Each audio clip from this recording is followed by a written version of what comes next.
They walked straight into the lion's den. Interrupting someone mid-thought or mid-question is bold enough, but doing it to Joe Rogan? Bad move. Spoiler alert, it doesn't end well. Joe isn't exactly known for letting interruptions slide, especially on his own show. From Neil deGrasse Tyson to Steven Crowder, we're breaking down some unforgettable moments when guests found that out the hard way. And yes, even Jamie caught some heat once. Don't forget to subscribe and hit the notification bell for more videos like this. Distant future, you can just redirect a comet and get all the water you need, but... How far distant is that? The comet's everywhere, dude. We're in a shooting gallery. Yeah, that's not what I asked. Oh. How far away do you think it is before we could redirect how far away in time? Yes. Okay, sorry. Because when ice melts, it takes up lower volume than it was when it became ice. And that's why pipes break. I thought pipes break just because the water expands. Yeah, I just described that in the opposite direction. Oh, so because as it freezes it, but I didn't know it gets larger. That's what expansion means. What's with your vocabulary here? Whatever is your concept, the discoveries of astrophysicists bring you closer to it. I get your perspective. Let me be the opposing view.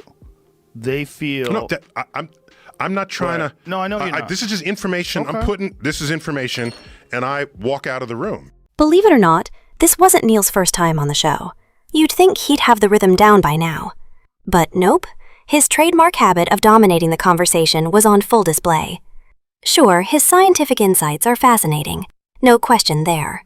But there's only so much airtime one person can take up, especially when he's jumping in every 5 seconds like he's racing the clock. You could see Joe's patience starting to wear thin, and the vibe quickly turned tense. I think the real problem, too, is I think it's if you value mountain climbing... That's the thing about By the way, water. every glass... Do you see this? People's pee is in it. That's correct. How much of a... By the way, all the glaciers are society? fresh water. Here's something that no one talks about. When the glaciers melt, where does the water go? Where does it go? Just tell me. You know the answer. Just into the ocean? Back in the ocean. That's the map of dark matter in the universe.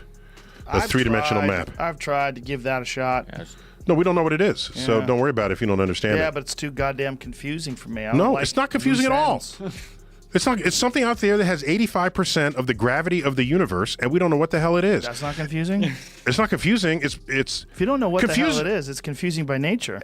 When I've talked to other astrophysicists and scientists... Wait, let me ask. Are these conversations supposed to have a theme or a purpose? Or is it just you sit there and just whatever comes to your head, you send my way? You and me? Yeah.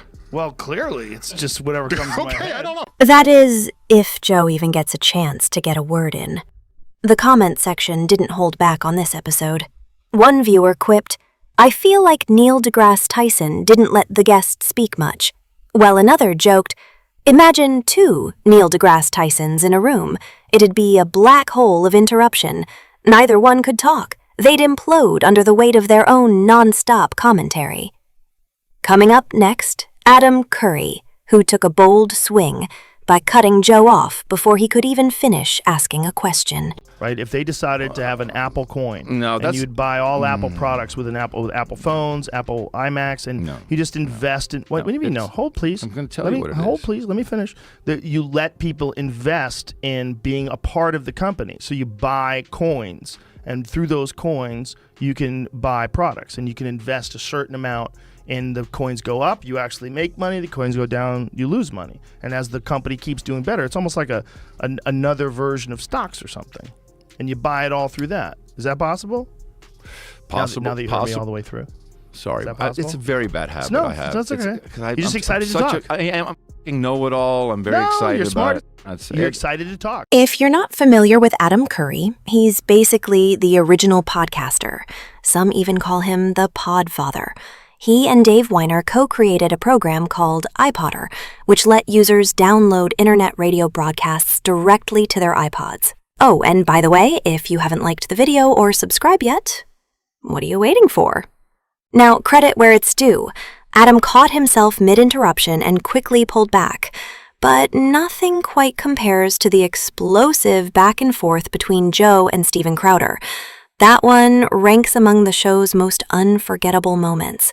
years. It is That's medicine. not necessarily true if people are allowed to grow Maybe it it's not themselves. necessarily true. I'll give you that. But I also think it's not necessarily true that the reason people can't smoke up is because Big Pharma is sitting somewhere, Martin Shkreli going, oh, let's make pot illegal.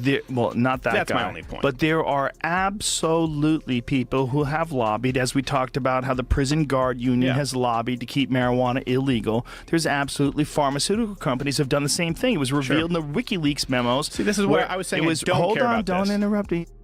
Where Hillary Clinton said that she's against marijuana in every sense of the word, right? You remember those Trump's pretty WikiLeaks against it, papers too. that came out? Yeah. Is he? He said he would leave it up to the states. Yeah. That's actually a constitutional approach. Cannabis is one topic you don't want to casually drop into a conversation with Joe Rogan, unless you're ready for a no-holds-barred debate. Joe's been vocal about it for years, consistently championing its benefits and calling out what he sees as misinformation and double standards. His passion is undeniable, though at times it teeters on defensive, especially when someone challenges his views. The moment weed comes up, you can practically see Joe gearing up to unleash a flurry of facts and personal anecdotes. But Crowder? He's not the type to back down. And that's exactly what ignited this heated exchange. Holla at Colorado. Yeah. But another thing that we just wrote about, and again, people get mad with the Economics. weed issue. Well, no. Traffic fatalities regarding marijuana have skyrocketed. Google that, because that's nonsense. No, we wrote about it drunk at driving, better.com. drunk driving arrests have dropped. What do you mean you've... First of all... No, I wrote about what the sources first of there, all, the original studies. Just because someone gets in an accident and they're high... See, because... Hold on. Stop. No, hold on a second. This is you because you just interrupt want- way too much. No, no. You need to stop. You talk in hold on paragraphs. a second. No. I don't talk in Go ahead. paragraphs. I make full points.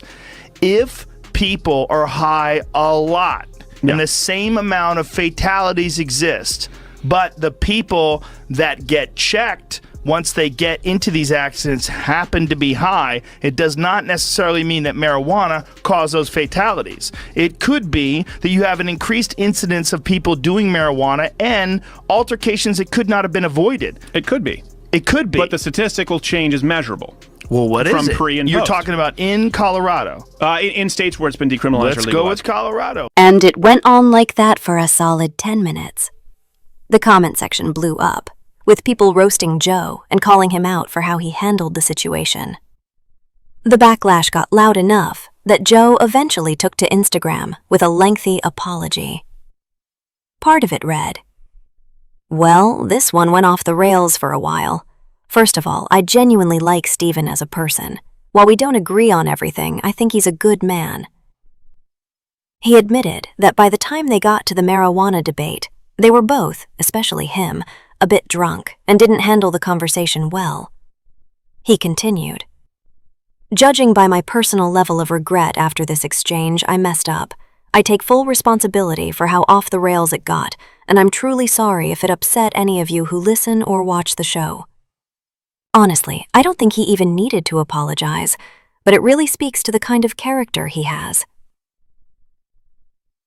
And now, to wrap things up, let's talk about one of the rare and hilarious times Jamie caught some unexpected heat. Huge turnout, Joe. Huge turnout. Gigantic. turnout. What's the number? I'll pull them up for you right now. It was 102 early. Whoa. And I didn't vote because I thought too many people were voting. Get this. Isn't the early vote more than all of the vote from No, it was some years? Well, Oh, yes, some that's what I was years, going to say. For Texas How about specifically. you let him answer since he's the f***ing expert? You're looking at me. Jamie's like, no. For Texas specifically, yes. Texas passed the total number of votes in their pre-voting. This one's from the End of the World 2 episode, which dropped just a day before the 2020 election. And honestly, it's a moment Joe should never forget. Jamie, the guy who had an A in physics and always laughed at Joe's jokes when no one else did, deserves a little more credit. So yeah, put some respect on my guy's name. But hey, I want to hear from you. Drop your thoughts in the comments, and let's keep the conversation going. And if you've got friends who'd love to relive these wild moments, make sure to share the video with them. Thanks so much for watching, and I'll see you in the next one.